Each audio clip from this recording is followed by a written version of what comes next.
La tendance est toujours hésitante à la Bourse de Paris avec un CAC 40 qui évolue autour des 6550 points avant l'ouverture des marchés américains.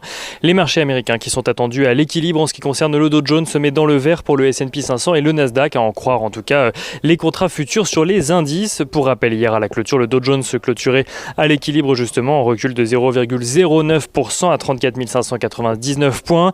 Le S&P 500 clôturait lui aussi à l'équilibre, gagnant 0,018% à 4 227 points, tandis que le Nasdaq Composite gagnait lui 0,31% à 13 924 points.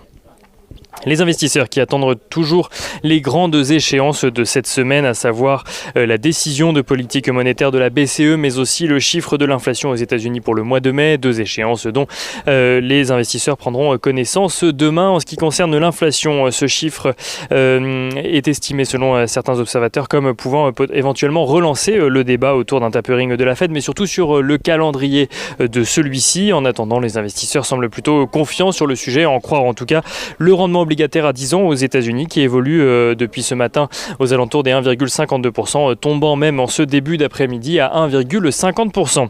La Banque mondiale revoit de son côté à la hausse sa prévision de croissance pour l'économie mondiale, là où elle a anticipé une croissance de 4% en janvier dernier pour 2021. Cette prévision passe désormais à 5,6% donc pour l'ensemble de l'année. La Banque mondiale qui estime cependant que la production mondiale à fin 2021 devrait être inférieure de 2% par rapport aux projections qui avait été faite avant la pandémie, et ce malgré la reprise économique.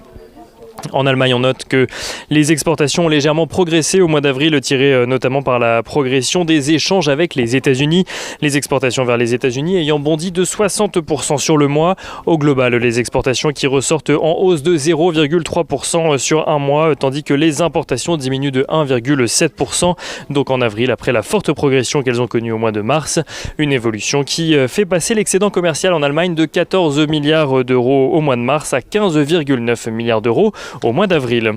Du côté des valeurs à présent, on note que les valeurs technologiques aux États-Unis pourraient bénéficier du vote au Sénat d'un plan de plus de 170 milliards de dollars d'investissement destiné à contrer la Chine sur le terrain des innovations technologiques.